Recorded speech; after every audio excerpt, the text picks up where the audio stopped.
I'm assuming it is.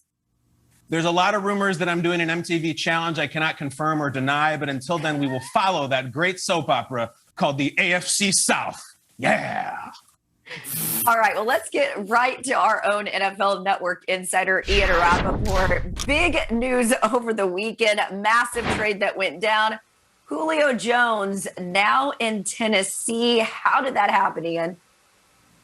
Man, the long-rumored deal for Julio Jones finally happened at about noon or a little bit before on Sunday. And this is a situation, Kay, where really, since probably 3 or 4 days before the draft, it became clear to the teams involved that at the very least the Atlanta Falcons were willing to consider dealing Julio Jones. And when they did not deal him before the draft, then it was just a matter of when is the actual deadline? When are they willing to do it? They wanted to be patient to make sure they got as close to a first-rounder as possible. And of course, the mandatory minicamp for the Atlanta Falcons is this week. This was a pseudo deadline for the Falcons to say, you know what, let's wrap up this issue. Julio Jones had requested a trade. They wanted to be as good as possible, as human as possible to one of their franchise icons.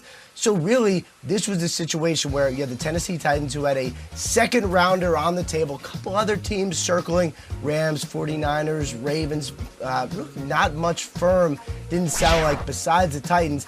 So yesterday morning at around 9:15 or so, it was clear it was going to be the Titans. It was just a matter of, was it going to be for a second rounder or a little more? In the end, it was a second rounder and a 2023 fourth rounder to the Falcons for a sixth rounder in 2023, an all-pro receiver, Julio Jones, a new team, and a massive, massive weapon for the Tennessee Titans. All right, thank you so much, Ian. Everyone was talking about this over the weekend, and not only do we get your insight on the show, we also get Peter Schrager.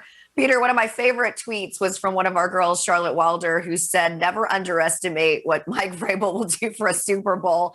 We both know he didn't have a massive hand in this. This had a lot to do with John Robinson and the team. But what else do we need to know about this blockbuster trade and how this whole thing went down? What are some of the nuances of how it happened? Yeah, Jane, Mike Vrabel has said he'd give it up a lot more than just what they gave up for Julio Jones to get to the Super Bowl. We can get into that another time. It's a couple weeks in the making, really. And on Saturday, action really did pick up. And I could tell you that John Robinson, the GM of the Tennessee Titans, was conducting business from a pontoon boat. That's where he was doing it. He was with his family. He was out on the lake, and he was doing all the business from there. And then it really picked up on Sunday morning. But the fact of the matter is, they have done their due diligence on Julio Jones. They believe he could still play at 32 years old. Robinson and Vrabel, they reached out to Nick Saban just to get a better idea. You know, Nick Saban was obviously his college coach. So what kind of guy are we getting? Obviously, it was 5 stars all around. Everyone was super happy about the deal. Question is, who else was involved? Now, Ian mentioned the Rams. That was really early on in the process. They took their names out of contention a couple weeks ago. 49ers, maybe the Ravens, maybe the Patriots. There were a lot of rumors. Truth of the matter was, the Titans were the lead dog from go. And Julio Jones and Arthur Smith had a conversation a while ago, like when Arthur Smith took the job, and they were straight up with each other. And I believe that Arthur Smith, in March, long before the draft, long before any of the Kyle Pitts talk, and long before Pitts was selected, knew that Julio Jones would most likely not be a part of the Atlanta Falcons rebuild with Arthur Smith at the helm.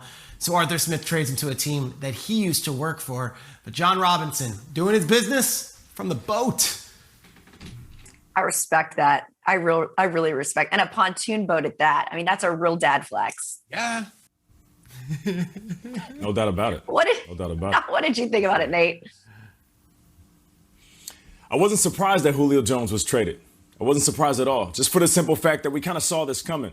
The writing was on the wall, as we like to say in TV. Julio Jones, he was outspoken. He even got caught on a microphone on another sports show saying that he's out of there.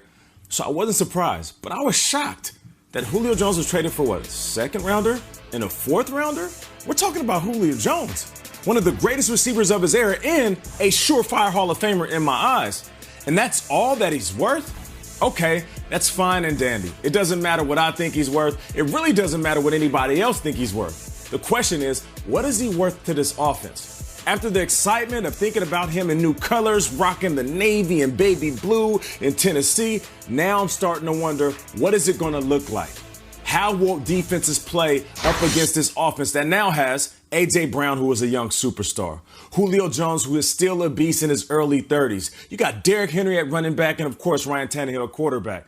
So after talking about it and everybody asking me questions, now let's talk football. I'm talking about pure X's and O's. What is Julio Jones going to do to this offense to help them take that next step? Because that's what it is, right? We're not talking about these guys being a good regular season team, not even a good playoff team.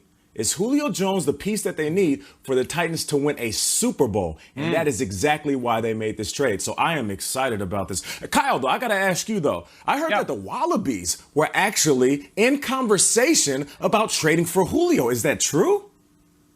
I can neither confirm nor deny that, Nate, but I love the question because I think it's important at this stage of the show. I want to make this really clear. I'm not just going to sit here, even though I'm an Australian, make a bunch of dumb Australian references and stereotypes. I'm not just going to list a bunch of Australian celebrities. That's beneath our show. It's beneath this country. I just want that out of the way. I do want you guys to know that I'm 14 hours ahead of you. 14.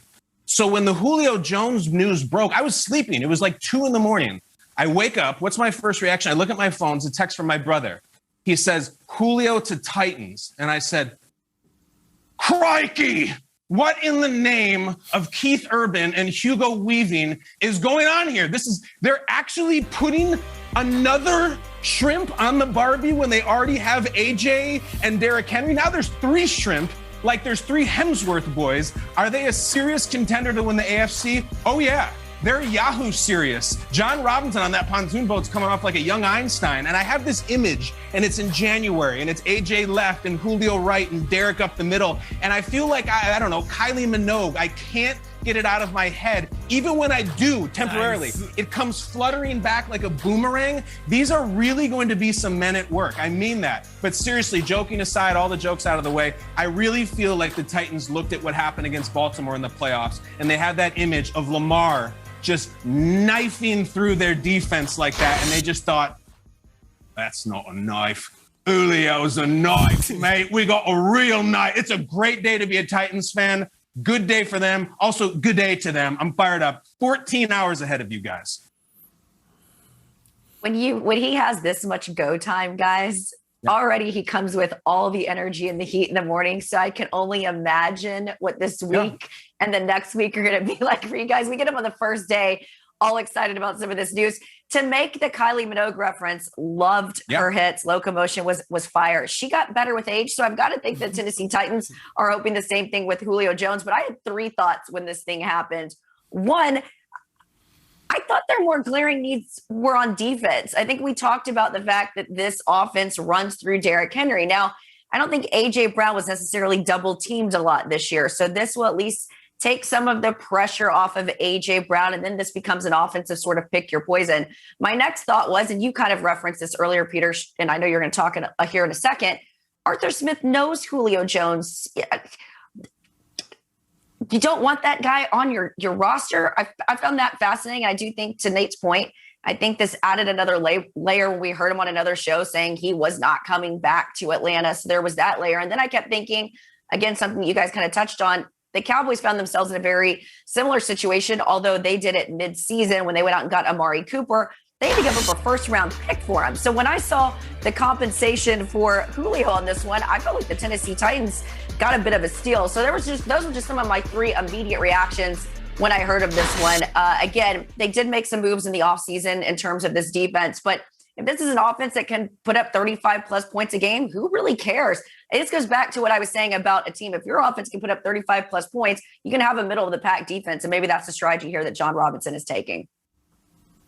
Yeah, look, and the Falcons didn't have a lot of leverage, right? So to Nate's point, Julio goes on with Skip and Shannon and says, I'm out of here. There goes any possibility of that situation of him staying with Atlanta.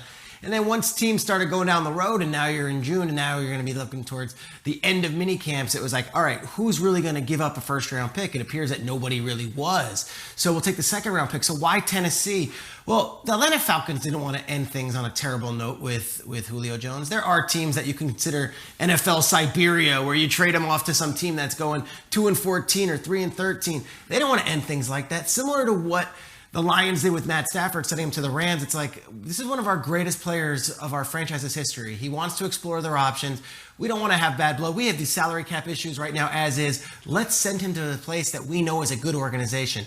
Who would know the Tennessee Titans organization better than the Falcons' current head coach, Arthur Smith? So Arthur Smith trades Julio to Tennessee. Guys, Arthur Smith spent 10 years in Tennessee. 10 years. He knows Vrabel really well. He knows John Robinson really well. Guess who helped rebuild Ryan Tannehill's career and trusts his arm more than anyone? This guy. This is the new head coach of the Falcons. He sat down with Julio. They spoke. Julio says, I want to contend. I want to go to a place that might win a ring. And I want to go to a great first-class organization. Arthur Smith played a major role in this, ensuring that not only does Julio end up in a place that he's going to be able to compete for a ring in Tennessee, but also that Julio can come back to Atlanta without any ill feelings and any imagination that he won't have his number retired and he won't be treated like a king when he does return. A second and a fourth, you look at that, you look at the compensation, you say, well, what the heck? There really wasn't that much of a market because of the leverage that all the league had on the Falcons, knowing that Julio didn't want to be there anymore. Well, I know we all have a lot of thoughts on this, and there's a lot of